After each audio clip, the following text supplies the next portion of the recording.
Hello, everybody. Welcome to the SoxProspects.com podcast. We are the web's #1 source for all information on the Boston Red Sox farm system, from top to bottom, Fort Myers to Pawtucket, and all stops in between. Thank you for listening in. My name is Chris Hatfield, and I am the executive editor of Sox Prospects. I am joined here in the Sox Prospects Mid-Atlantic offices by Firefly the Cat, and on the horn, as always, is our director of scouting, whatever. Easy for me to say. What did Ian you just Cundall. say? Hi. Yeah, you've got a title. It's an impressive one. But hi, hello everyone. It's good to be back. Yeah, sleep's been hard to come by this week. Don't mind me. Yeah, I second that statement. Yeah. Oops. Oh crap, my phone was on. It's okay. Okay, that's better. We're professionals here. We want to thank you all for listening in. Quick thank you, as always, to our $5 level Patreon supporters. That'd be Sox Signatures, Kirby Miller, Kyle Costigan, Tyler Woodrow, Jeff Trainer, David Nardone, Tim Harding, Ernest Shermer, Bill Stanton, Deb Kendall, Evan Kirkwood, Chris Fox, James O'Hara, Nathan Kenyon, and Andrew Wallen. Thank you to all of them and to all of our patrons at patreon.com/SoxProspects. What is my problem today? And if you want to support the show, you can go there. All the information on how to do that is right there. Ian, the minor league season is over. We can all now focus on the league-leading Boston Red Sox of Major League Baseball, but the minor league season is over. Come on. Well, the season is over, but fair point in terms of focus. Fall Instructional League will be coming up, and I think we'll be previewing that on our next episode. Also, the Arizona Fall League, the Red Sox contingent has been announced, and it's, as we had kind of predicted, Ian, last time, I think, an impressive contingent. It's pretty good. It's pretty good. It's a pretty good crew. So we're going to do all of that, but one thing that I did want to do real quick, Ian, we're pretty awesome. You agree? People tell us we're awesome. We're pretty great. Right? Yeah, we're all right. But we're not perfect. Well, no, you're not perfect. Well, okay, fair. And one thing that last episode, our Matt Picard from, what's his title on our website other than just kind of generally being awesome? Matt Picard is our senior web editor. He's very good at things. He's very good at a lot of things. He took issue with my characterization of Kevin Youkilis on the last episod, and so we're gonna try and add him in here because he had some very specific feedback that he was not pleased with how I characterized Kevin Youkilis. And speaking of Matt Picard, hello, sir. Are you there? I'm here. How goes it? What's going on, man? As I've started to tell our listeners, the primary reason that we wanted to have you on today is you, as great as we all are, and I in particular am, I'm not perfect. You took some issue with my characterization of Kevin Youkilis later in his career for our last episode, and I wanted to give you an opportunity to set the record straight because you were probably right and I was probably wrong. Absolutely. Yeah, you emphatically declared him to be terrible when he was moved back to third base. I think it was 2011, so Mike Lowell had left Boston. Yep. You guys were talking about Devers, Chavis, Dalbec, and if you put him at first base, can you slide him right back to third? I think my main issue was, one, you said Youkilis was terrible, but the implication was that he had gone years without really playing much third base. Okay. And when you look at it, every single season he was starting a fair amount of games at third base, save for 20. Even when Lowell was there? So 2008, 32 games started by Youkilis at third. 2009, 56. It was 2010 where he only started 2 games there, and that was Lowell's final season. Right. And I think that was the year that Youkilis himself had some sort of season-ending injury. Yeah, I think he got hurt one of those years, right? But yeah, so 2011, Lowell moves on. They put Youkilis right back at third base because they acquire Adrian Gonzalez, right? All right, yep. And again, I think he was battling injuries. This was when his career did start to kind of get a little bit less productive due to injury issues, but 112 games, -1 defensive run saves, -2 ultimate zone rating, 9 errors, 967 fielding percentage. Again, I know it's still only a one-season sample, but it's also not terrible, as I had kind of not terrible it's not at good. all.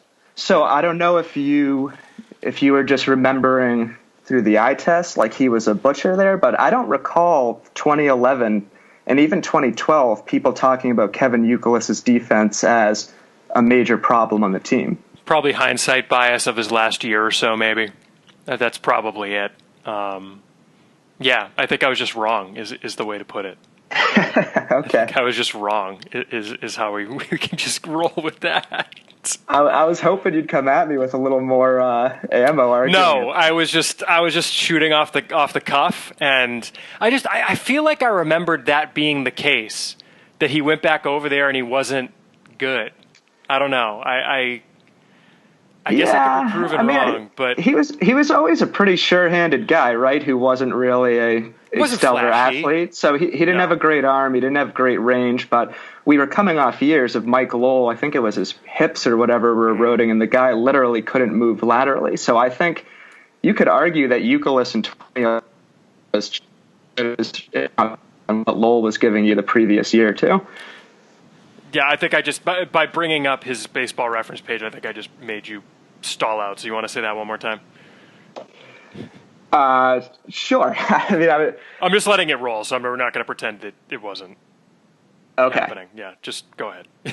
Yeah, I think Youkilis in 2011 was just as good as Lowell was in 2009, 2010 when his hip was so compromised that Mike Lowell literally couldn't move to his left or right. Right. I do remember that. Maybe I was I don't know. I don't know what I was thinking, but I was wrong. Apparently, Kevin Youkilis was in Once Upon a Time in Brooklyn. I didn't know that. Anyway, really? Okay.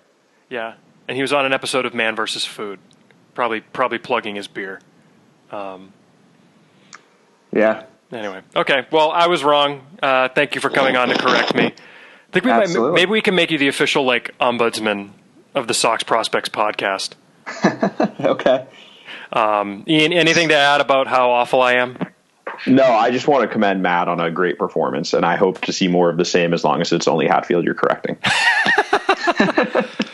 As Matt, as I kind of said to you, we're doing the season recap episode here, and I guess, I don't know, what thoughts do you have before we kind of get into our in-depth on kind of the year that was in the system, because you're, obviously heavily plugged in with all the stuff you do for the website, and so you're following along, and things such as how wrong I am about Kevin Youkilis' defense. But maybe just a couple things off the top of mind for you as you look back on the year that was in the Sox farm system.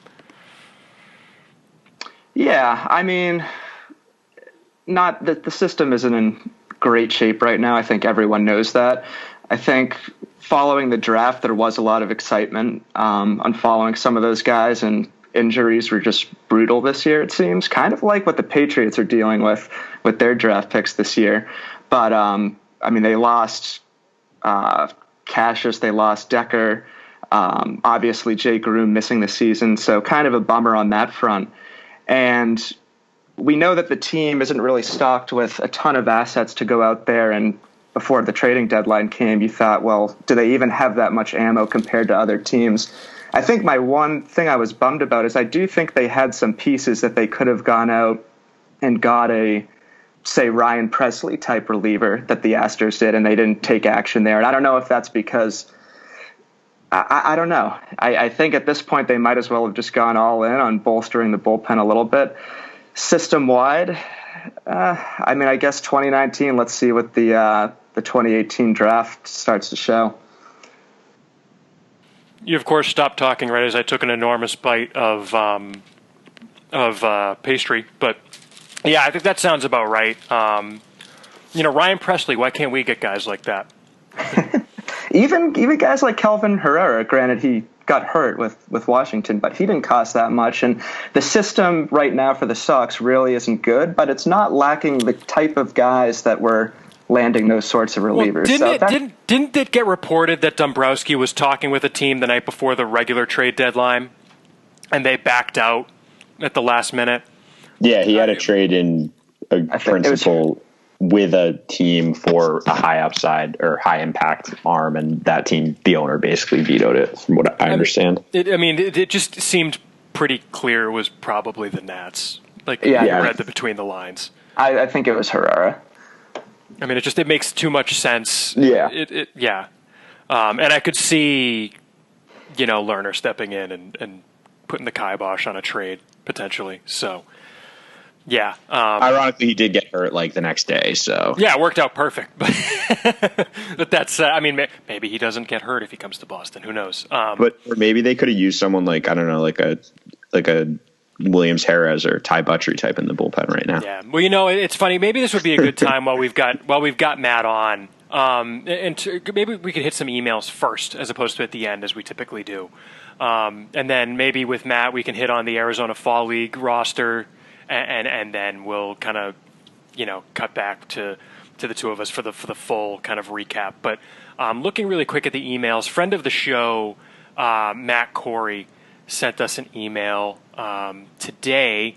And it's actually kind of interesting because it's the kind of question I actually got recently. Another friend of the show, Matt McCarthy at 98.5 The Sports Hub, who does their baseball podcast. I was on with him this week, and one of the things he asked about was, off-season trade chips potentially. And Matt's email was, a big fan. As you know, Dave Dombrowski has certain types of players he likes to trade away, and I'm curious who you think are the best candidates to be dealt this winter. Maybe I'm wrong on this, but he likes to trade guys who are in the midst of or coming off of strong seasons that he perceives to be maybe a bit over their head. As we've mentioned, I think we all agree on that. He says guys like Javier Guerra and Josh Pennington, probably even Travis Shaw, though he seems to have misfired on that one. Maybe even Anderson Espinoza all come to mind. Thanks, Matt. Thanks for the email, Matt, as always. And, I think we've talked about it on here, how he definitely has like boxes or check marks that guys seem to fill of guys he trades. They're, at the peak of their value. They're maybe a little bit redundant at the position that they're at. He likes dealing from depth. And I think the question is what guys might be potential trade trips this offseason. I don't know about you guys. One that I'll throw out there just to start, because when I was on with Matt this week, this is where the conversation sort of started, but this sort of looming potential logjam in the corner infield in Boston of Rafael Devers, Michael Chavis, and Bobby Dalbec, who all play corner infield. And even if you look at our top three hitters in the system in our rankings also include another corner infielder in Tristan Casas. So, you could maybe even add Josh Ockimey to that. Another guy we'll talk about in a second here when we talk about the Arizona Fall League. And then you move further down, there's three more third basemen along with one shortstop. Diaz, Howlett, further and down. Northcutt. That's true. That's a good point. They have a ton of corner infielders. They do. And obviously with Casas, Northcutt, Howlett, well, maybe that's another thing we could talk about, frankly, now that you mention it, with all the third basemen they have in kind of short season. But where do you see them maybe dealing from strength? And the thing that I said to Matt that I think has to be the first note is it depends what you're trading for, obviously. You're not moving Chavis for a middle reliever, but I don't know. Do you guys perceive any areas they might trade from? I guess, Matt, you're our guest. We'll start with you. Yeah, I could definitely see Josh Ockimey being a guy that they move, especially going into next season. They'll probably still have Moreland.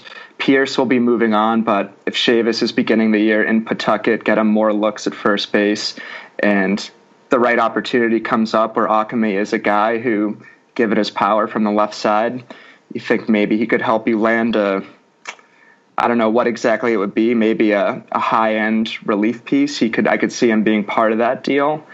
Chavis, I think they're definitely going to be sticking with him through this offseason, but I could be totally wrong on that, knowing Dombrowski. And then getting a little bit lower in the system, I don't know. I would say that Ockimey is the guy who clearly stands out to me. Yeah, and what about you? Yeah, they're kind of in a weird place in a sense that they have some guys in the upper minors and they have guys in the low minors, but they don't really have a lot of interesting guys, especially position player wise in like Greenville and Salem. So I think I would not be surprised if Chavis gets dealt this offseason if they're looking to go out and get, I would assume, for a starting pitcher, because as we kind of talked about, they've got Devers at third, and frankly, Devers has more upside than Chavis. He's already shown he's younger than Chavis, and he's already shown he can produce, albeit he hasn't been great this year, but he's got some big league chops already, and he's a left-handed hitter, which is nice. And Chavis, I just don't know how he fits. Like, even at a first base, it's just, I'm not completely sold still. And I could see that he came out, he showed that what happened, earlier this year had no impact on him, which we kind of knew already. And he was more or less the same guy as he was at the end of last year when he was playing pretty well. But he also showed that he could actually, he had a better contact rate this year in the high minors, which was a good thing. Because you look back, not contact rate. He walked more this year, which was interesting because when he came up last year, he's always been a hacker, but he seemed a little more patient this year when I saw him, and he still had the power. I mean, he had 7 home runs in 40 games or something, 50 games. No, more than that. He had 9 home runs in 46 games. So that's the power's there. And he just strikes me as someone that they would trade if a team thinks that he can stick at third base and has starting caliber potential there. So in terms of him fitting, though, I don't think the Red Sox are anywhere close towards thinking about moving Devers off third base going forward, right? But no, he's a better defender than Chavis. Right, exactly. So next year you have Moreland in the final year of his deal, and Moreland's a good piece, but he's not great against lefties. He gets banged up, and he's not really someone that I think would block someone from coming up that you're excited about.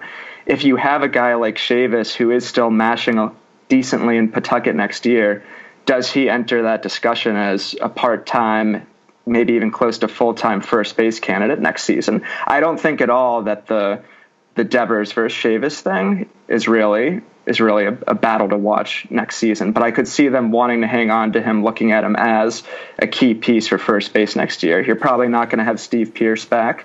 I suppose they could re-sign him, but he seems like a guy who could come slide up in the middle of next year into a prominent role at first. Yeah, I mean, I hate player comps, but Steve Pearce isn't the worst comp for Michael Chavis. They are both undersized, right, below average defenders pretty much anywhere you put them, guys with big power who can hit lefties. And yeah, Pearce is listed at 5'11", 200. And if you had to ask me, Chavis is probably 5'10", 210 maybe. So it's like a similar build, like short, stocky build, big swing, bat speed, power. And I think that if he is mashing, I mean, yeah, that's kind of his role, because that could be he could make sense as a platoon partner for Moreland. But then it runs into the question is, do you want a guy who you consider a legit prospect coming up in a platoon role? To me, it's interesting because I don't think there's a role for Chavis so long as the club has all 4 outfielders. That being, Betts, Benintendi, Bradley, and J.D. Martinez DHing most of the time and filling in the outfield when one of those guys sits, usually Bradley. What I could see if DH were open or more open is if they got Chavis some versatility and he was the type of guy where maybe he's the infield version of what J.D. Martinez is now, where maybe he DHs 50 to 60% of the time and then splits between first and third the other percent of the time, where he plays third against a tough left-hander, he plays first when that matchup makes sense or something. But I think I just don't know that I could see them turning over first base full time to him as the one thing with me in terms of role. Go ahead.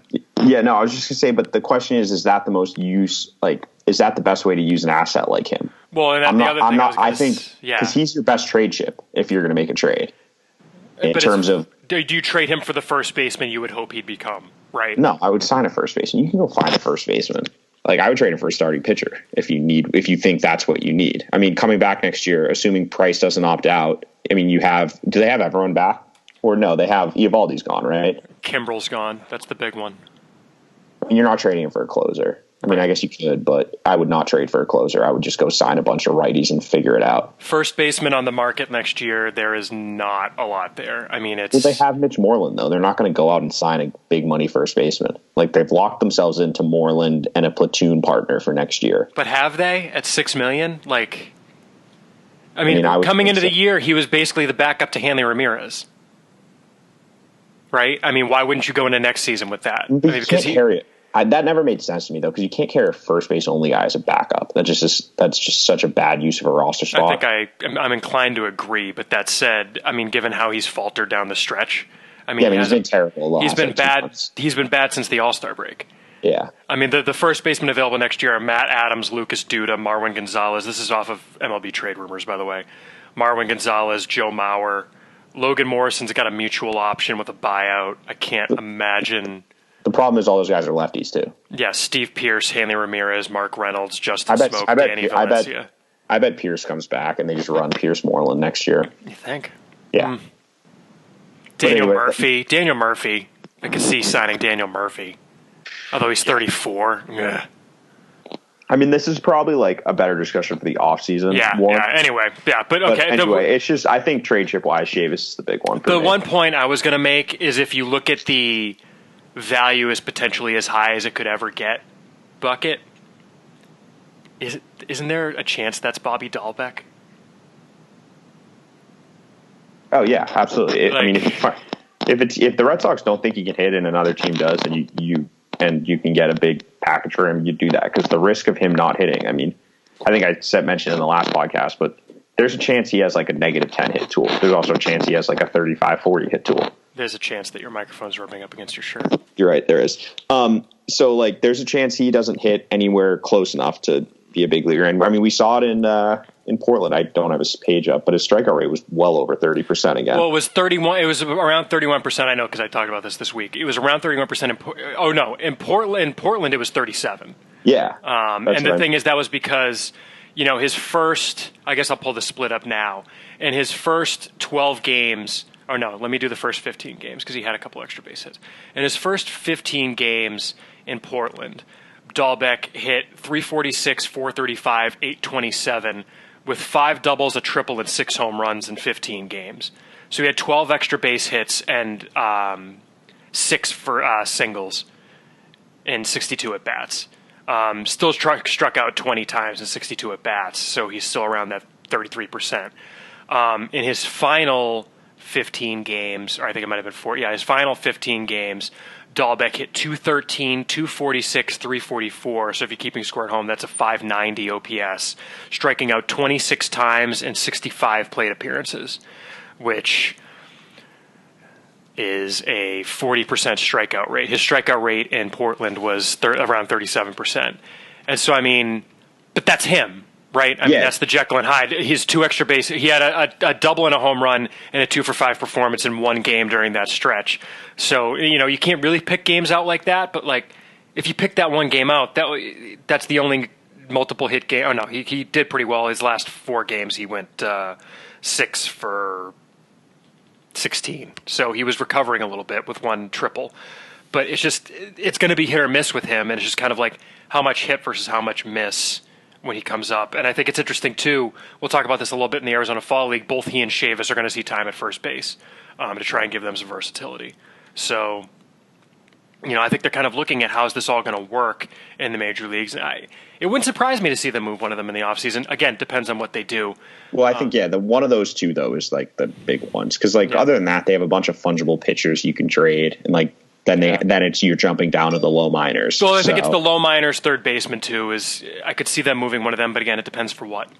And also, you don't see guys traded very often in their summer after their rookie year or their first year in pro ball. No, I know it happens. They've done it. They did it with Logan Allen. Fair, but that was the only one I can remember, because the other ones, they traded Sean Anderson and Nogosic during their first full the trade deadline or after their draft year. But yeah. Right. Well, part of that is because teams don't necessarily see guys. Not every organization scouts short season. So it's tough to trade a guy who an organization hasn't seen at all. All right, we went a little bit long on that question, but we've got one more email. Evan Kirkwood actually sent us a couple emails since our last episode. One was with Worcester AAA team names. So some of these are pretty good. Worcester Lobster Tails, Worcester Chowder Bowls, Worcester Colonists, Worcester Militiamen I kind of like. Worcester Flintlocks, also not bad. Some of these are references to things. Worcester Turtle Boys, Worcester Soda Waters, Worcester Lunch Cars, Worcester Canal Men, although you've kind of got the Canaligator in Lowell. Yeah. And others absolutely would never happen, but relevant to the history of the city. Worcester Secret Six, Worcester Abolitionists, no way. Worcester Suffragists, no way. Worcester Honor Ponds, Worcester Liberty Farms, Worcester Never Brewed, nah. Worcester Sweet Success, nah. But yeah, then he has a bunch of questions. I mean, it's going to be the Worcester Red Sox. So it's going to be the Worcester Red Sox, unfortunately, but hey, I'd rather any of those, frankly. How much stock do you put in escalating performances and levels, especially when plate discipline is still presenting issues? To wit, Dalbec goes into the stats we just talked about. And he notes Dalbec's outrageous averages on balls in play, but that's because when he hits the ball, he destroys it. Yeah, his average in balls in play is always going to be high. I mean, Dalbec, I saw him during that stretch, and yikes. He had like multiple games where he had like 6+ swing and misses in a single game. Oh yeah, and I think the thing with Dalbec is it's you have to. I mean, when he asked this, it was August 23rd, and he was just starting to swoon a little bit. So it's a sample size thing. Yeah. The other question he asked: do you think Dalbec is a top 100 prospect going into 2019? I say absolutely not. No. Because you can't trust this hit tool. He's not a top 5 prospect in the system yet. Yeah, no. And the Red Sox, I mean, they're going to have one top 100 prospect at most, Chavis. Other than that, no one else has a chance, unless someone believes Groome is like, you stick him on the back of the list. Yeah. And actually, Evan, he had one more question. We're running a little long on this segment, so we're going to save that for next time, Evan, because we already got a lot of what you had in there, and it's kind of long. So we'll save that for next time. But thank you for the email, Evan, who's a patron. Yeah, and I guess the other thing, Arizona Fall League rosters, while we've got Matt here. Great Arizona Fall League contingent. Sox Pro. I got this wrong, so I want to make sure I pull up the actual list. Arizona Fall League Twitter. Please come up. Okay, Sox Prospects. Yeah, this is great radio. But basically, we had some but not all of the contingent going to the Arizona Fall League. Michael Chavis headlines a group of very interesting players that are not loading. Please load. This is what happens when you have a social media manager. It's Chavis, Dalbec, Ockimey. Yeah, I got it right here. Okay. It's third baseman Michael Chavis and Bobby Dalbec, who will also see time at first base. Left-handed pitcher Darwinzon Hernandez. Right-handed pitcher Mike Shawaryn. First baseman Josh Ockimey. Second baseman Esteban Quiroz. Right-handed pitcher Teddy Stankiewicz. And left-handed pitcher Josh Taylor. What is this? 5 of the top 11 prospects in the system, guys. I can't ever remember them sending a contingent to the AFL this good. Can you? I mean, they sent interesting groups of like 2 or 3 guys. Like I remember there was a year where like Moncada was there with like Dubone, and it was pretty good.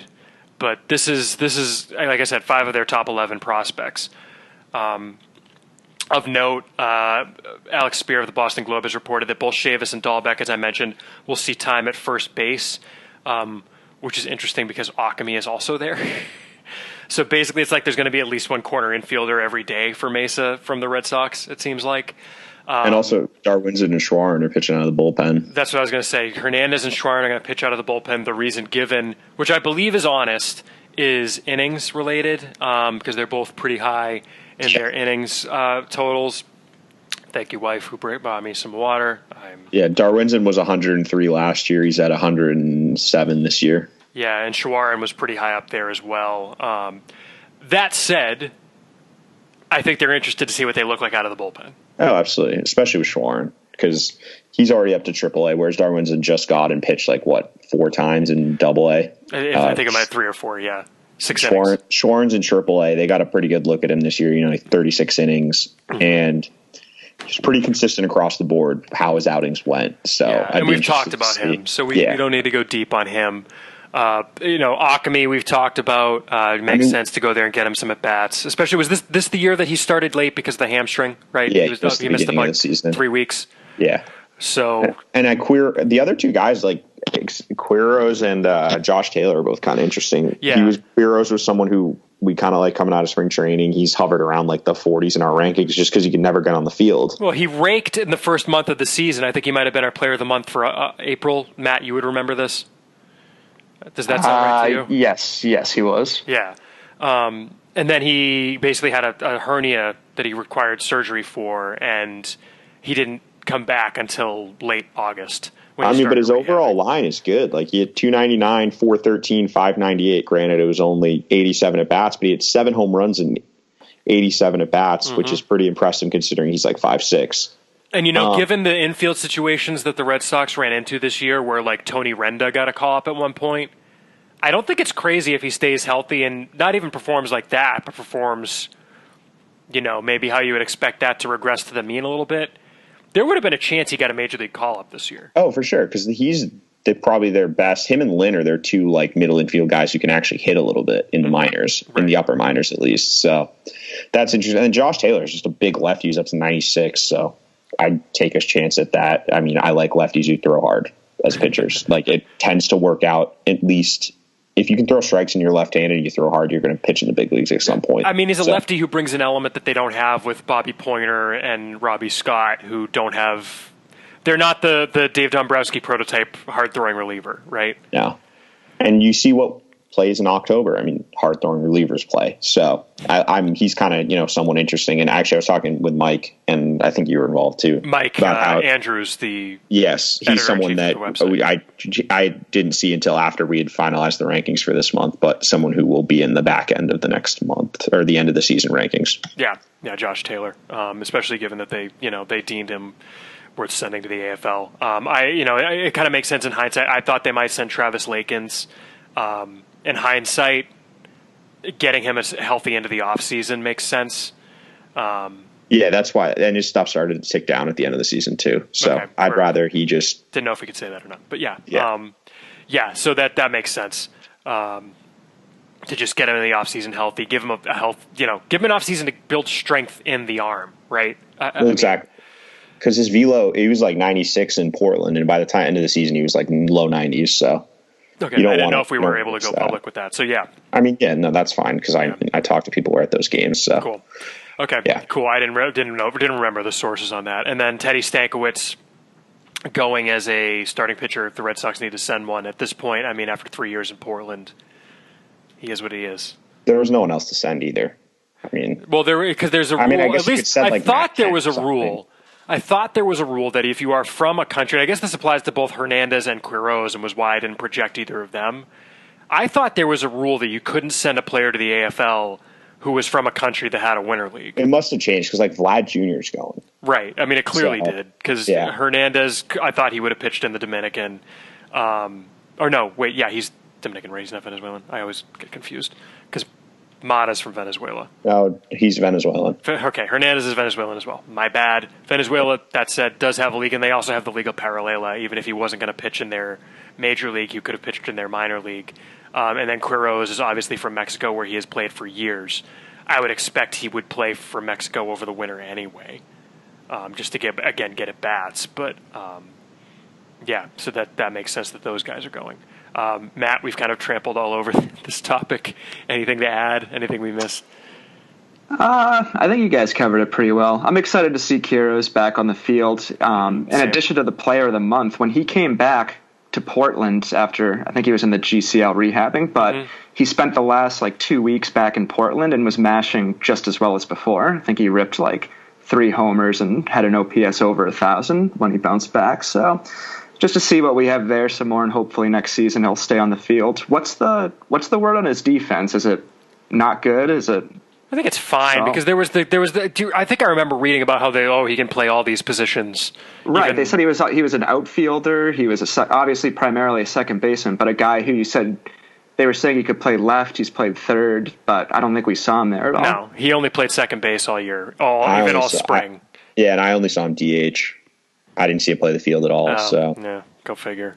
I got nothing there. But I mean, the returns on his defense it was at least fine. I don't think he was a butcher there. It wasn't great though. I don't think it was a standout thing. Well, fine, right? It's just because it's like we've talked about on here before. And copying a point that I think it was our first heard Jason Parks make on Fringe Average, but we kind of tend to put guys in boxes of they're either all-world defenders at a position, or they're going to have to move off the position, or / they're not good. There's a thing called an average defender that a guy can be, where he just kind of makes the I would probably put if you averaged out Xander Bogaerts, maybe he has times where he's kind of a little below average. He has times where he makes really good plays. He's probably on average, maybe a average-ish shortstop, and that's a thing that exists and is okay, and that hopefully is what you get out of Quiroz at second base. So, yeah, it'll be interesting to see what they get out of him. He's a guy that I could see, in theory, moving a lot this offseason from the Arizona Fall League, whereas the other guys there, I don't think they'll necessarily move a whole bunch. But I could see Quiroz, if he comes back and he's matching there, maybe moving up into the top 30. But we'll see. Cool. All right. Matthew, thanks for joining us, my friend. I think we'll let you go here. All right. Always Thanks, a pleasure. Guys. We'll have to have you come back on, maybe be our, the ESPN Cheap Heat podcast, which I'm sure maybe there's like 5 people who listen to this, who listen to that as well. Maybe you can be our stat guy, Greg, All right. who comes in to correct our sorry asses and drop knowledge when we are lacking in it. So much appreciated, my friend. All right, guys. Thanks a lot. Take care. Thanks, brother. All right. How do we do this? Okay, cool. Thanks to Matt for coming on. Ian, shall we recap the year that was in the system? Yes. Okay. I think the way we're going to do this is we're going to start at the top, kind of go high minors, mid minors, and then low minors, which will combine with the draft, because I want to end on a high note. Makes sense. I think kind of early in the year, really some of the problems I think that we identified early in the year, Ian, were that there wasn't a whole lot in the high minors in terms of the system. There really wasn't impact talent generally, or even talent that looked like it was ready to push through to the majors, except for maybe in the bullpen. And we saw that coming out of camp when Bobby Pointer made the team. Marcus Walden, who was a guy who was barely on our radar, made the team, and basically turned out to be Marcus Walden. It was kind of weird. It's kind of weird when guys make the season opening roster and everyone's up in arms, but doesn't mean they're going to be there the whole year. And I think that's kind of what happened with him, although when he went back to AAA, he also got hurt. But I think we saw that happen they had a number of relievers who came up throughout the course of the season. But kind of the big thing up in the high minors to start the year was, of course, the suspension of Michael Chavis. If you look at our season-ending top 10, there's a couple guys in Portland who got there during late in the year. I would say, not even during the year. There's Mike Shawaryn, who ended the year in Pawtucket, started the year in Portland, and kind of is what we thought he was. Really, in the high minors, I guess for me, it's kind of status quo. Is that kind of what you think of when you think of the high minors this season? We have guys like Josh Ockimey had a Josh Ockimey season. Mike Shawaryn had a good Mike Shawaryn season. And really, it seems like that kind of how it went, where the highlights were almost the relievers otherwise, except for maybe Chavis, who deserves a little bit more discussion, but not a ton more. Yeah, everyone's kind of who we thought they were.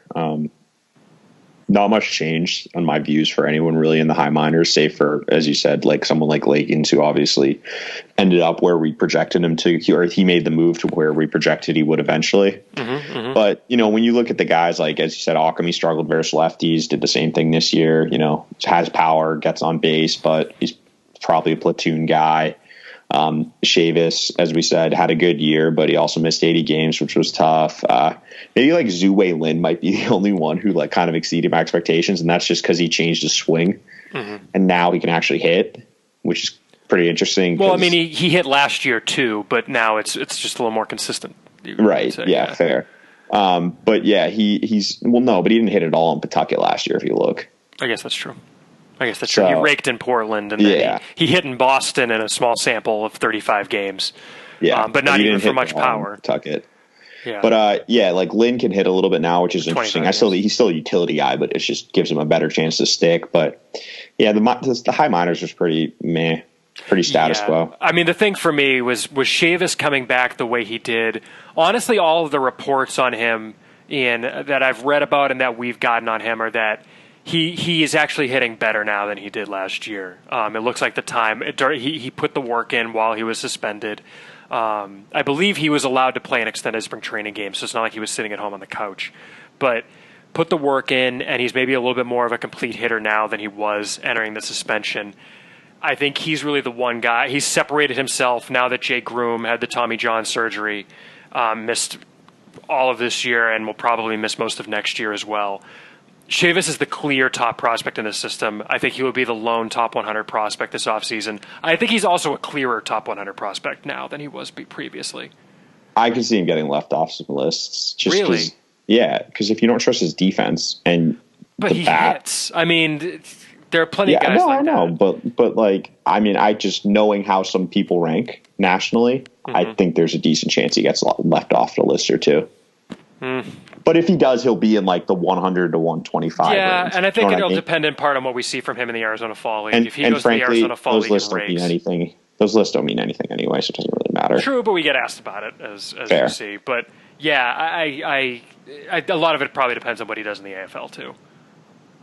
Well, I mean, that's what he'll get a lot of eyes on him there, and that's also like competition. And one thing I was just looking at, obviously, he only played in Pawtucket for a week or two, but he only walked once in Pawtucket. And I can kind of understand that, you know, you're a little excited, get overly aggressive, but he always has been his approach, even though he's cut down on his strikeouts, especially when you go back to his first 2015 in Greenville. I completely forgot this year. He had like a 30% strikeout rate.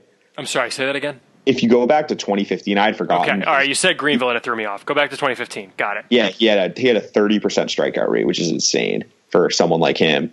But he's done a really good job cutting it back to, you know, a more manageable 20 to 25% in that range, which is fine, especially in this day and age.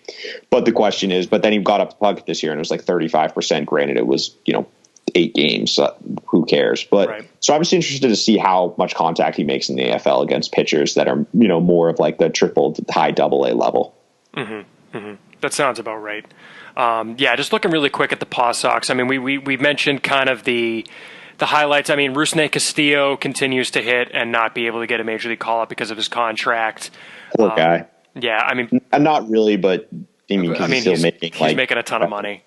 But as like a competitor, that's got to suck. Yeah, because I mean, he's as we said before, he's good enough to play on this Red Sox team, even this Red Sox team.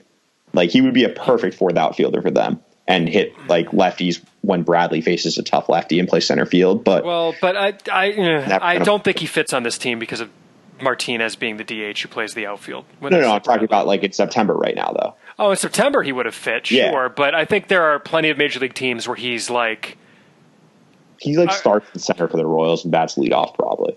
Right, probably, yeah. So, I'm not saying he's going to be a major league all-star because I think there's this idea out there that he would be a major league all-star if he were in the majors.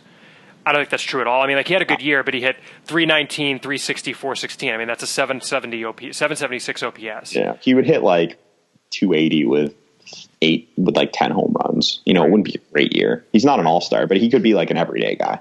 Yeah. Like a low-end everyday guy. Yeah, and on the pitching side in Pawtucket, like we said, it was a lot of guys who are major league relievers. Your William Cuevas, your Dustin Haley's. Chandler Shepard had a pretty good year as a starter. I'm still not quite sure what the deal is there. He's on the 40-man. He didn't get a call-up in September. Not that I expected them to, but it's not clear to me what they're doing there. Jalen Beeks, we should mention, would probably have been the pitcher of the year in the system, but was traded midseason, obviously, and now he's kind of thriving as in the Rays, system where he comes in after the opener. Just as we talked, literally as what we said, it was perfect for him. Yeah, so that's not surprising. Best of luck to him. When the guys get traded like that, we like to see. Yeah, there were a number of pitchers traded from that team. Actually, when you also consider Ty Buttrey, I consider Williams Jerez. So that was kind of the thing for me in Pawtucket. Portland Sea Dogs, you saw a few times, Ian. We kind of hit on them a little bit. Looking really quickly at... It's pretty blah. Yeah, at the stats there. I mean, Josh Ockimey had a pretty good season. If you look at the hitters, they signed Tony Renda as a minor league free agent. He got a cup of coffee. Great. Quiroz was off to a very good start, but got hurt. Ockimey hit 254, 370, 473, which is the Josh Ockimey line with 14 errors. Other than that, not a lot to write home about there. Bobby Dalbec got a cameo. Luke Tendler had a good year. I kind of like him. Well, 273, 335, 441, minor league Rule 5 pick. He had a pretty good year. Yeah, he's like an OR guy, but it's a lot of... He was decent in their lineup. Yeah, pitching-wise, I mean, Mike Shawaryn was the highlight. Whatever that was, sounded like a duck. What just happened with your mic? I think that was yours. No. Okay, maybe not. Whatever. Anyway, Shawaryn had a pretty good year. Kyle Hart and Matthew Kent kind of quietly had very good years with nearly identical lines, except Kent struck more guys out, and actually Hart walked more guys. But sorry, say that again. This stuff just isn't there for them. Mm-hmm. Yeah, agreed. I saw Hart pitching in spring training. I think those are guys who maybe could have success in AAA. I don't know that there's much more there than a major league cup of coffee type pitcher for either. But pretty good seasons for the two of them. Maybe we should mention Trey Ball. I was going to say that's probably the biggest development coming out of Portland. Oh well, no. The other biggest development was Travis Lakins, which we've already touched on. We talked about him. We've talked about him in the length. past. But Trey Ball, not a pitcher. Bad, pitched like a guy who shouldn't be pitching, frankly. I saw him near the end, one of his last couple of starts, and I felt bad for the guy. It went really badly, of course. And he was a reliever. He wasn't a starter. So he started in a doubleheader. Oh well, but he was a reliever. No, I know, but that was his only start. Yeah, I saw him start, and it didn't go well. And what we heard, or I've heard from reading, not from what we've heard from our sources, but I remember, I think it was Alex Spear wrote about a couple of evaluators who saw him hit at the end of the year. He DH'd twice, or at least once. I think three times. Twice. I don't know. I actually know it's twice. It was here twice. We go. I'm looking at the stupid page. It was twice. He had 9 at-bats. Okay, yeah. DH twice, and his debut game as DH had the game-winning double. Which is everyone likes to talk about how Michael Jordan hitting 200 in Double-A is maybe the greatest athletic feat of all time. Good for Trey Ball for after not hitting since 2013 for getting a game-winning double in a Double-A game, man. He's apparently going to go to the Fall Instructional League. This has been reported as an outfielder. I think it's pretty clear the switch is on. Where do you think he goes next year? I think he probably starts an extended and they try to get him to Greenville. Yeah, I was going to say Greenville or Salem. I don't think he starts in the high minors. With him, you have to basically treat him like he's a college draftee, more or less. That's how I think of him now. Because he's the same age as a college draftee. Yeah. Or a senior signed college draftee. So he'll go instructs 24. This year. Yeah, he's 24, so he's a year older than your typical because someone like Devlin Granberg is already 23, for example, and he was a draftee this year. So I think there starts an extended, or if he shows enough in spring training, they send him to Greenville with the eye towards getting him up to Salem relatively quickly. But hopefully he takes to it. I mean, it's a good frame for an outfielder, so we'll see. Yeah, and actually, just to give the background for people who don't know, Trey Ball, who was obviously the number 7 overall pick for the Red Sox in the 2013 draft, just hasn't panned out as a pitcher. But even then, he was seen as a potential first-round talent as an outfielder. He really actually going into that spring, it was unclear which side of the ball, I guess you could call it, he was going to be drafted on. But he really kind of separated himself as a pitcher that spring versus an outfielder. But we for years have gotten questions: are they going to move him to the outfield? Are they going to move him to the outfield? And I think we've kind of reached that point naturally. I don't think they waited too long. I don't think they're doing it too early. I think this feels right. I don't know if that's your take on it, Ian. Right. I agree. I mean, he wasn't going. He hadn't changed as a pitcher over the last few years, and they tried the bullpen thing this year. It didn't work. He was still the same guy. The stuff didn't tick up.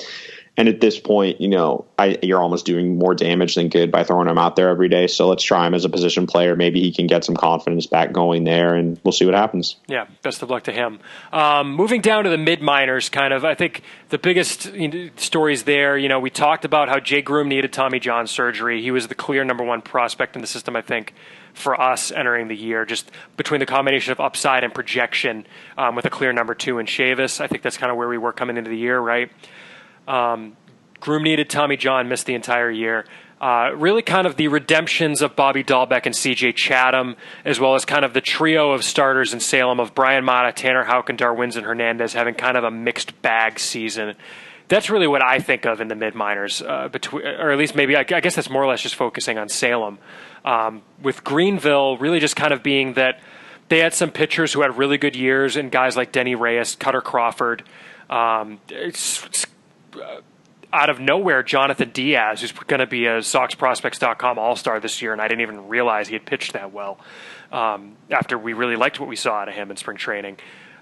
Whereas the hitters in Greenville, when you look at guys like Ever Luis Lozada, Kervin Suarez, Pedro Castellanos, young guys who we were excited about seeing at that level entering the year, just really not succeeding at all at the plate and having very disappointing seasons.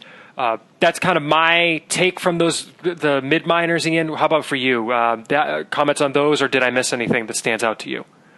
No, I agree.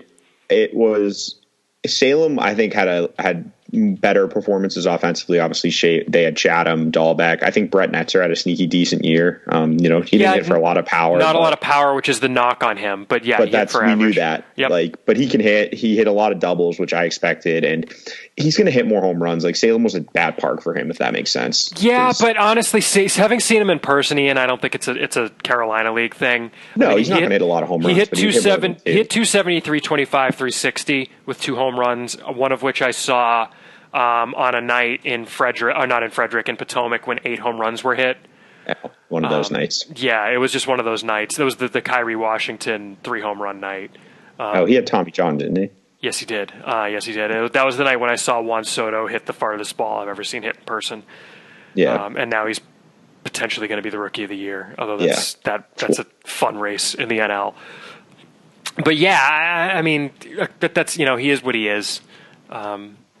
But I think that, the pitching is the real story. And Salem, it's Houck, he got off to the rough start with the new mechanics, new arm, the new delivery, all that stuff. New stuff. And then he went back to the old ways and back to the old fastball really was the only one. I think we kind of, we've reported on it, but yeah, the experiment wasn't completely worthless, but it, I think it's kind of the attempt to completely change the arsenal didn't quite take.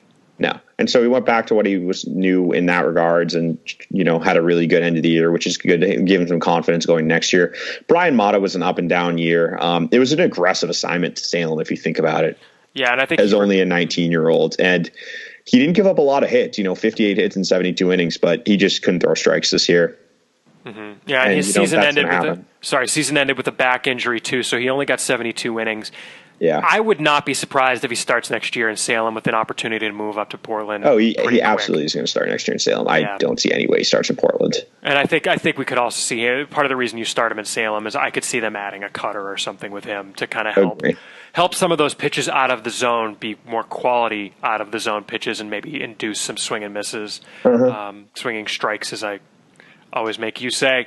And then someone like Ronil Raudis obviously had an injury, missed a lot of the year, but he showed the same issues. He doesn't walk that many guys, but he just doesn't miss enough bats to profile, I think, is anything that doesn't have a high ceiling as a result of that. And then jumping down to Greenville, you kind of mentioned it, like Diaz, Denny Reyes, Cutter Crawford were the big 3 there, had pretty good years. Some of the bullpen arms that eventually made their way there, like Zach Schellinger, had a good year. And Eduard Bizardo had a good year, but he was kind of started in Lowell too. More of a Lowell guy, in my opinion, yeah. Agree. So, yeah, I mean, they just have a lot of – they have volume, but there's just not a lot of upside in any of those guys, really. Yeah, looking really quick at the stats page, kind of the highlights, just to make sure we hit everything for Salem. I think we basically got him. Oh, Santiago Espinal was kind of a breakout guy, but he wound up getting moved who did they trade him for? I'm blanking. Was that Steve Pierce? Oh, Steve Pierce. Okay, I saw him. It was funny. I saw him face Darwinzon Hernandez in Portland. Okay, well, there you go. Which was just ironic because they were teammates on Salem to start the year. Yeah, but Espinal was a breakout prospect who I think he might have finished the season in the top 10 had he stuck around. How did he do in New Hampshire for Toronto? Yeah, 286, 354, 395. I mean, there's not a lot of pop there, but he can feel the position. He's very similar to Chatham, I think, in that regards. Yeah, I think that sounds right. So I could see him in the top 10 had he stuck around, but kind of a breakout year for him. Quiet, good years from guys like Jerry Downs, Michael Osinski. Trenton Kemp had a couple good months here and there. Pitching side, a little bit of a disappointing year for Jake Thompson, who I could see moving to the bullpen as early as mid-next season, if not early next season. Agree. And you hit almost a bit of a disappointing year for Yohan Martinez as a reliever. He had a good couple of stretches, though. He just had some he had a really bad start, and then he kind of put it together in July, I want to say. Yeah, and then he kind of fell apart again in August. Yeah. His July was really good. His July was so it's in there. 16 innings and 16 strikeouts and 10 innings with only 2 walks and 4 hits allowed. Yep. So and then he's got talent, but raw still. Yeah, and then looking at Greenville, honestly, kind of the highlights there. Tanner Nishioka, senior draftee the previous year out of Pomona Pitzer. Sneaky good year out of him. We kind of get a lot of questions why he's not ranked right now. He's kind of a fringy ranked guy. I mean, he's really old for the level. Yeah, 23-year-olds in Greenville. Yeah, I mean, you got to show me something in Salem before I really consider you. Jeremy Rivera in Portland is younger. Josh Ockimey's younger. Rafael Devers is like 2 full years younger. Yeah.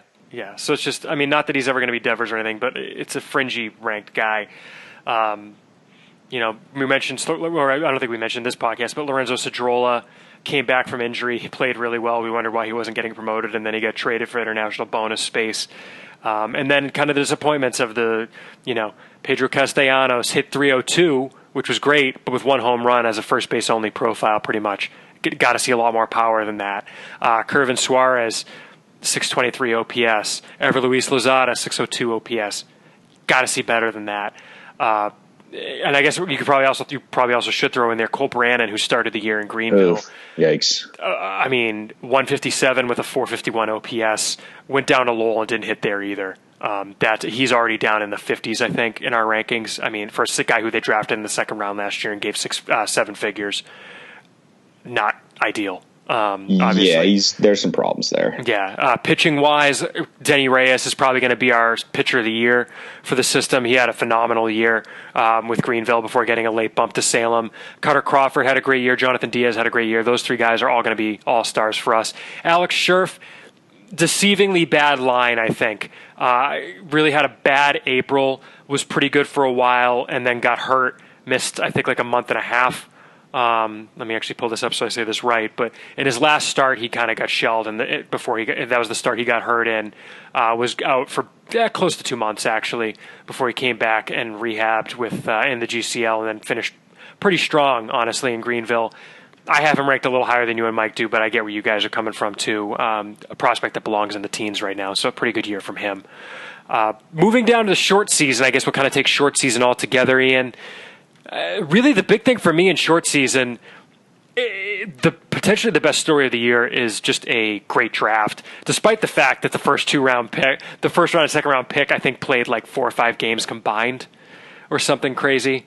Between them, they got 8 at bats in the Gulf Coast League, and corner infielder Tristan Casas, who was the first rounder, and outfielder Nick Decker, who was the second rounder. But what a great draft, man! At least looking at it, June, July, August, 3 months later.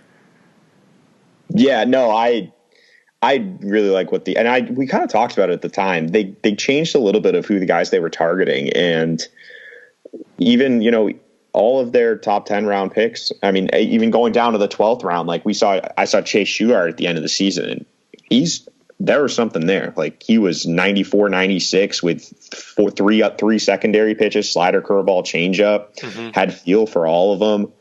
You could throw like a 55 on the slider, maybe a 50 on the curveball, and a 45 on the changeup. I know he's small, but there's a chance he can even be a starter. Like, he was really interesting at the end of the year. And then we talked about Jarren Duran a lot, and he went up to Greenville and just continued to rake. He hit 367 in Greenville. The power's never going to be there. I mean, we've talked about that, and I know I've gotten some people criticized me on that, saying, how do you know there's going to be no power? Because if you see a swing, he doesn't hit for power. It's just not a power swing. It's very level, very short, direct to the ball. But he's going to hit it. He's going to get extra base hits because he's just obscenely fast. Mm-hmm. And he's someone I'm really interested to see. He has to go to Salem next year. If they send him back to Greenville, I might never. Well, I think the reason you send him back to Greenville is if he needs to work on, his outfield defense or something. Matter. But that said, send him to Salem because the outfield's the same. Yeah, exactly. But he should be in Salem next year. I'm really interested to see how he handles upper minors pitching, because the one concern I have is how he handles velocity. Especially up in the zone, because he's not the strongest kid, but I think he could add strength. Like, his frame still has some projection, I would say. And so he's someone I'm really interested to see how he goes there. And then you kind of touched on it, like the Lowell guys and the GCL guys, the Nick Northcutt, Brandon Howlett, who we've talked about getting really good reports on, and I had a chance to see in Lowell and came away pretty impressed. And same with Northcutt, he showed off his power. He had a bomb, you said. Yeah, I was destroyed, but he's going to strike out a ton because he really struck. He's very raw approach, but he's a high school guy. There's time to work on that. Even someone like Thad Ward, pretty athletic guy with a decent arm. Cole Cottom showed off some power. Durbin Feldman, obviously, we've talked about a lot, was really good. So there's a lot of interesting guys in that draft class, and it extends beyond the top 10 rounds, which is nice to see. When you talk about like Northcutt, Shugart, even like Andrew Politi, who was the 15th round pick, throws pretty hard. 16th round pick Chris McAmer had a pretty good year with Lowell. Lane Milligan in the 17th round. Someone I didn't see catch. I want to see him catch pretty badly because he's got a decent swing, and he's like 6'2", pretty athletic type. And then Howlett in the 21st round. And it was a pretty good draft. So, especially considering past years, they've had some pretty big missteps early in the draft. So, yeah, I mean, God.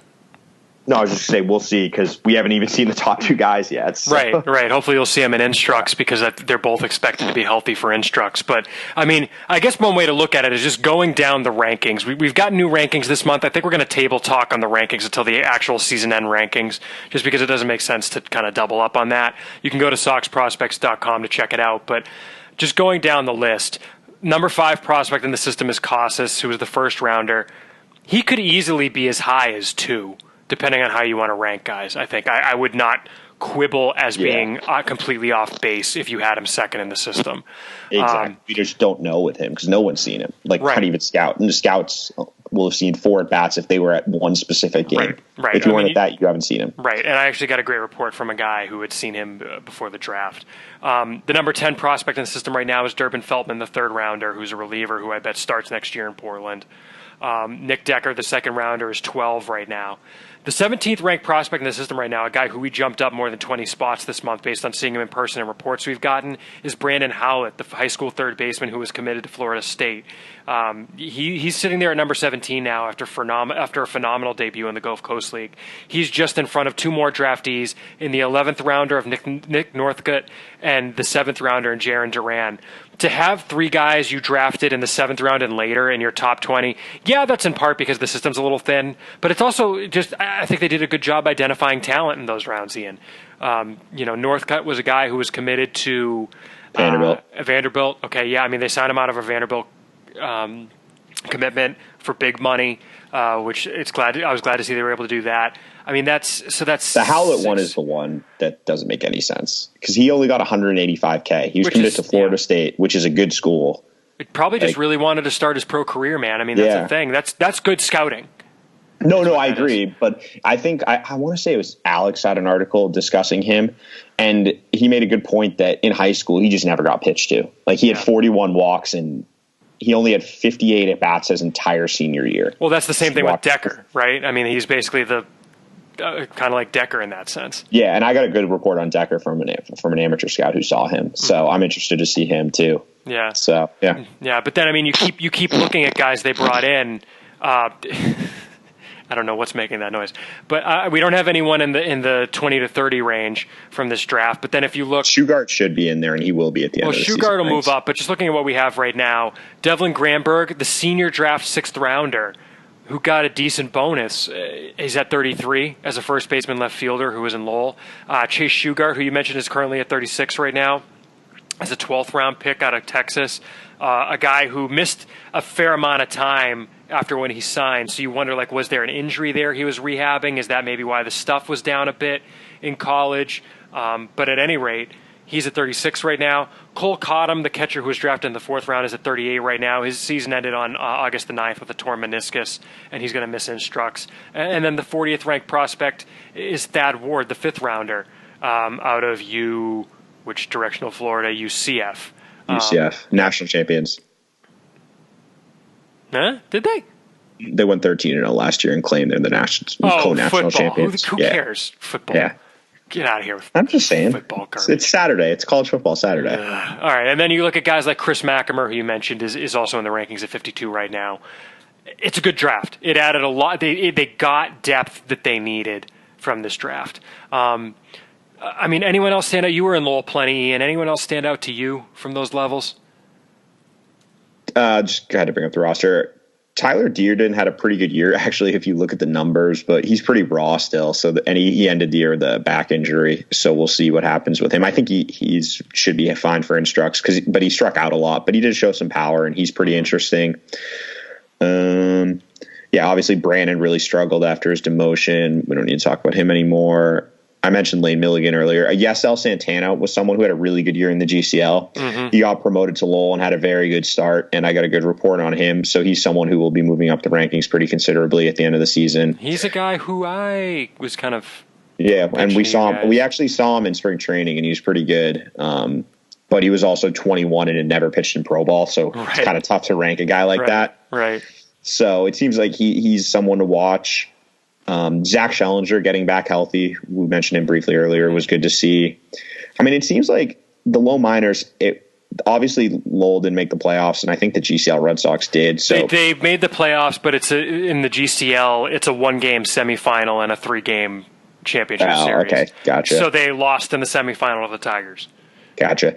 But on the field, maybe it didn't translate to team wins, but there were some individual performances, especially with the pitching side, I would say. Because even like going down to the GCL, like Brian Bello had a really good year between the DSL and the GCL. Mm-hmm. Yohan Ibar was up to 97 when I saw him, which is hilarious just because he's Yohan Ibar. And we've been calling for him to be a pitcher for about 2 years now. Yeah, I was going to say 3's a little much. But yeah, it was probably about 2 years, and they moved him to the to the bullpen finally, and he throws really hard. I just realized we buried probably the biggest stories from those two levels, except that they both got hurt. Diaz and Flores. Danny Diaz and Anthony Flores. I was going to bring them up at the end, but yeah. Yeah, I mean, you look at two guys who are the two remaining big bonus babies from last year's July. There's like a farting noise that's coming out of someone's mic. Okay, what it is it's just this mic is just not great. Okay. So, sorry. It's okay.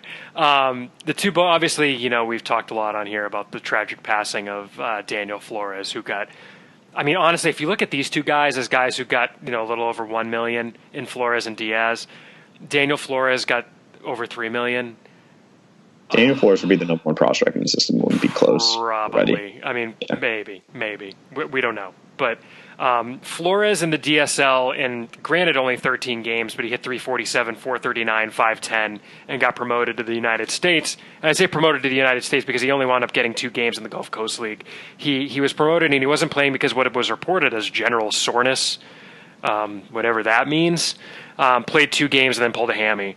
But he should be good to go for the Fall Instructional League. Danny Diaz, another guy who we were excited about coming into the year, but I made the mistake of trying to go through all the Diaz's. Yeah, okay. So. Well, I got it right now. I mean, he hit 6 home runs in 26 games in the Dominican Summer League. That doesn't happen. Granted, he only hit 238, and the on-base was only 283. He struck out 27 times in 105 at-bats in 26 games, so it was a pretty high strikeout rate for that low of a level. It's a raw approach, but, I mean, he's a big boy who grew a bunch this year. He is not 6'1", 170. No, he's huge. He's like 6'4". Like 240 or 230, yeah. He's huge now. You almost kind of wonder, I mean, we'll see what you see in Instructs, Ian, but you wonder if he's a guy that might wind up moving to first base. Yeah. We'll see. We don't know. I just mentioned it. I'm not saying it's a thing we need to worry about, but you wonder. But yeah, at any rate, those two guys as potential impact guys coming out of the Dominican Summer League. Unfortunately, Diaz, I mentioned Flores' injuries. Diaz wound up needing to get his hamate removed from one of his hands. Luckily, that happened now, so hopefully he'll be better by next year. We mentioned it. It kind of basically cost Bobby Dalbec most of last year. Even though he was playing, he just wasn't effective. And he said that he just really felt it all year. We'll see what happens with Diaz next year, but those are two guys who could easily rise up really quick up the rankings. So another couple, again, identifying impact talent. We should probably also briefly mention, we'll touch more on this next episode, Ian, but the highlight for this year's J2 period was only $1.15 million signing in Eduardo Lopez to a future contract, but we didn't have all of the international signing bonuses when we were talking about this then, but we do know now that the Red Sox have spent over their initial bonus pool that was $4.98 million. They had traded Lorenzo Cedrola for more space. It turns out that they are already into that extra space. They basically just took lots of $200,000 to $500,000 signings tack this year. Compare, for example, last year where Flores got $3.1 million, Danny Diaz got $1.6, Anthony Flores got $1.4. That was Daniel Diaz who got $3.1. And after that, they had 4 other six-figure signings. So that gives them 7 six-figure or more signings. This year, the Red Sox signed, including Lopez, who got $1.15 million, 2, 4, 6, 8, 10, 12, 13 players to six-figure bonuses. So they really kind of spread the money out a little bit more. We'll have to see how that winds up playing out, but it'll be really interesting to see. And that really is not necessarily a guarantee of effectiveness. So, we'll have to see down the road what happens with these guys. There's a long time before we're even going to see them in the States, but that was kind of the news out of the international signings market this year. Ian, is there anything else kind of maybe just some wrap-up thoughts, but if you want to throw in any individual kind of thoughts before, if we missed anything, but what's kind of your big picture take right now, looking back? I just think the system's a lot deeper than it was entering the year. I was just comparing the 10 to 20 range at our initial preseason or April 5th rankings to now. And there's just so much more upside in that range now between the new draftees and the Flores Diaz's and everything.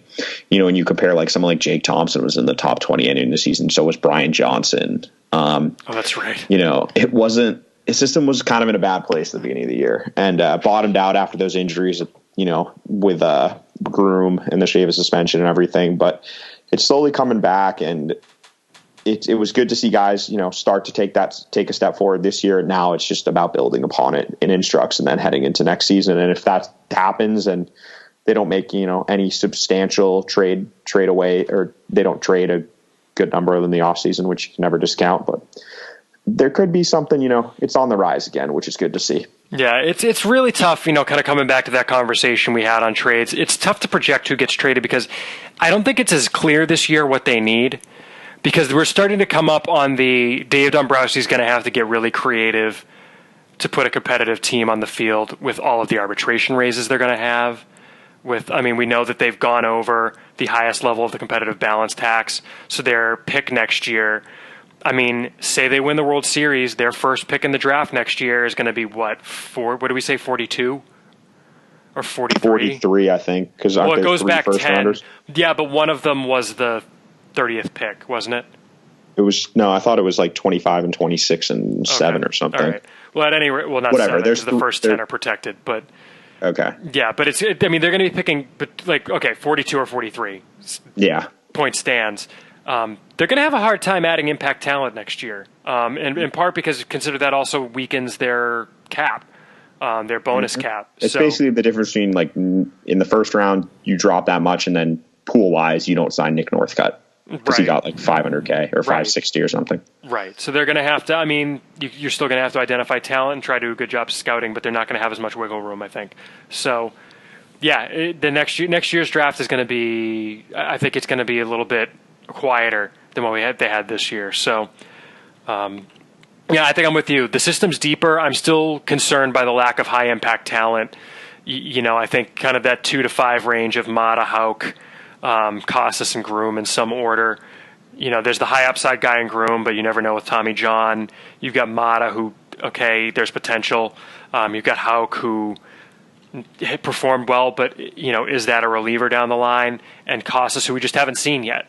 Really, it's not as exciting as you want that range to be, and I think Chavis, he's a top 100 guy, but I think he's a guy that you're maybe a little bit more comfortable if he's your number 2 or 3 prospect. So, at any rate, it's better than we were coming into the year, but it's not quite there yet, and I don't think it's necessarily a guarantee that it continues to trend up. Well, yeah, that's the thing. The top 10 is still pretty weak, but it's just that next range has some more meat on the bones than it did earlier in the year. Right. I look forward to all of the emails this offseason. Why aren't you ranking Bobby Dalbec higher? But we'll see. Anyway, okay. Well, thank you all for listening. Ian and I will be back at you at some point soon.